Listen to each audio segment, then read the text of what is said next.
Good morning, 7th graders. I hope you guys are all doing wonderful today. Our lesson today is on lesson 7.2.2 out of your textbook. It's starting on page 296. Today, when we're looking at slope, we want you to begin to be able to describe the rate of change of the line, so the slope, as a ratio between the vertical change and the horizontal change. We also want you to look at the connections between unit rate and slope. The first thing we want to look at today is this idea of biking a triathlon. So here's the data from 4 different people who are biking this triathlon. Since they don't all start the bicycle race until they're done with the swimming, the bicyclists have varying times that they actually start.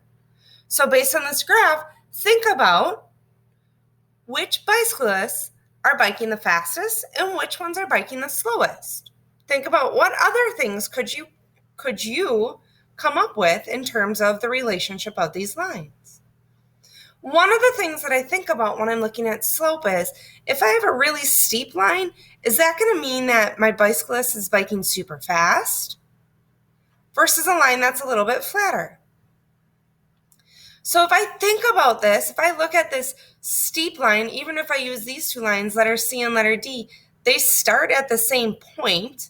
But if this letter C is looking like it's a little bit steeper than letter D, if I look maybe here at 10 minutes, letter C is further along than letter D. So the steeper the line, the faster the bicyclist. So looking at these lines, which bicyclist is biking the fastest? If you're thinking letter B, you are correct. When we look at slope, we can also use slope in relationship with unit rate. So we can write the growth as a unit rate of kilometers per minute. So in this case, the fraction of 4/6 represents how the graph of the line goes up 4 units for every 6 units that it moves to the right. So we can call this the slope. We can also connect slope, the steepness of a line, to what we know about growth triangles from earlier in this year. When we looked at growth triangles, we looked at, all right, for every 1 figure I increased, how many tiles did I increase? So if I increased by 1 figure, I had a 3-tile increase. So if I increased by 2 figures, it's actually going to be a 6-tile increase. Now, if you think about this, we actually go to 7, but that's because we start at 1. This is a short video to show you that relationship between the growth triangles.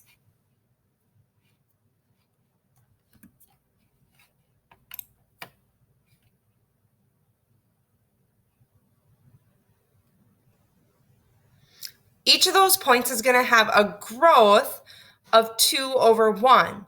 So no matter what points I choose, the relationship between those points always has a slope or a unit rate of 2. Same thing here.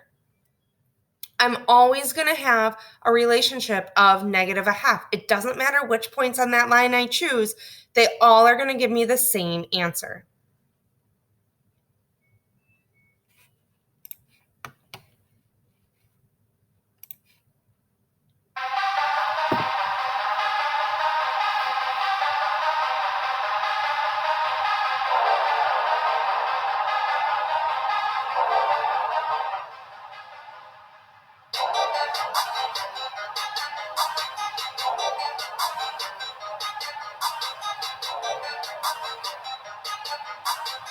Yes, men lie, women lie.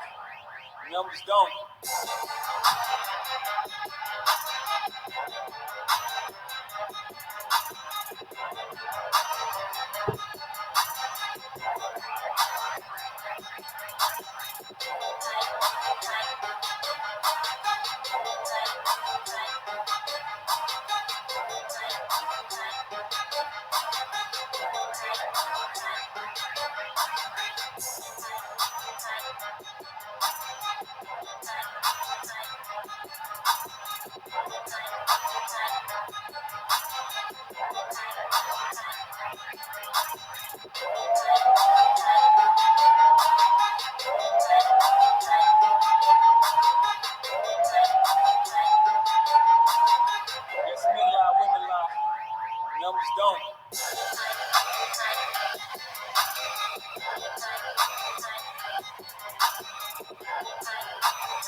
This video introduced that idea that we can use the notion of rise over run to help us calculate slope.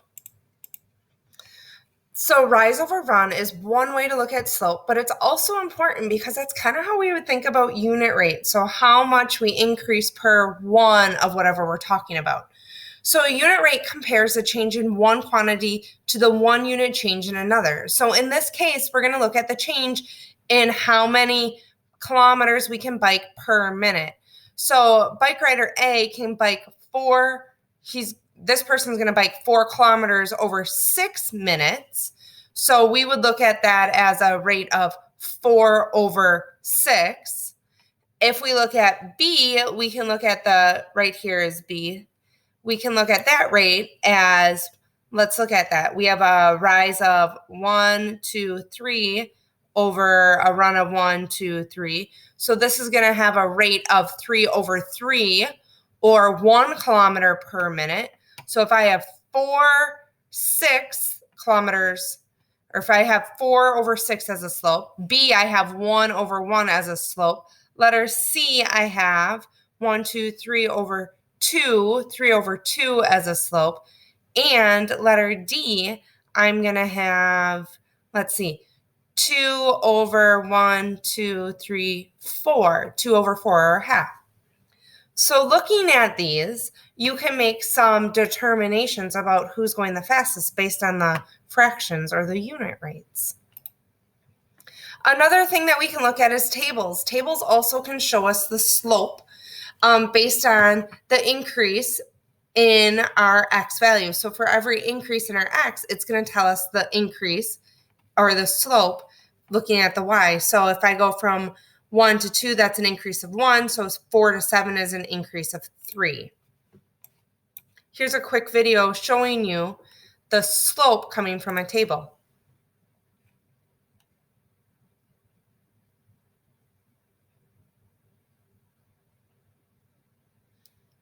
So for every 3 figures I increased the y value by 2. For every going down, for every 5 I decreased, I increased my y value by 4.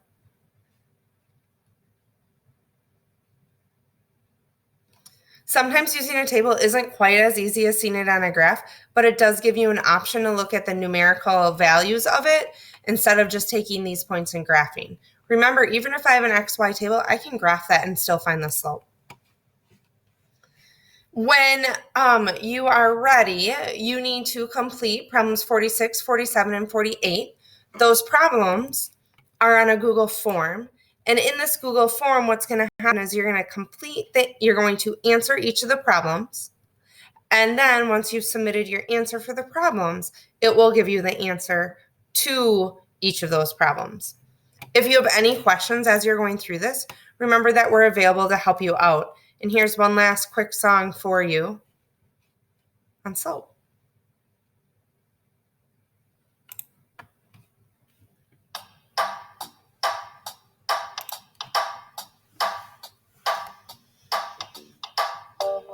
At that Cartesian plane, isn't it just so beautiful? X on the horizontal, Y up and down the vertical. Now there's this thing called slope.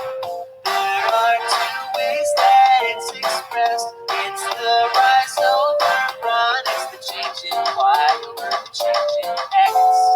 Slope measures the steepness of a line. A higher slope means a steep incline, and the reverse is also true. A low slope makes the line flatter too.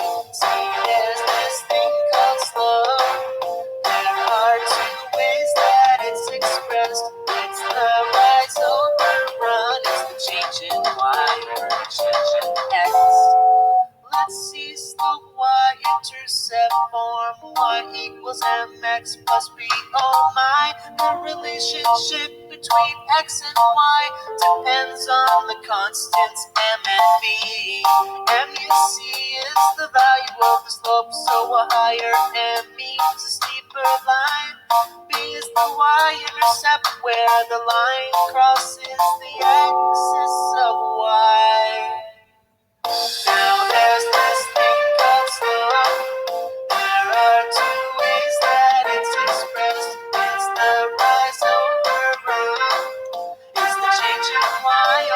change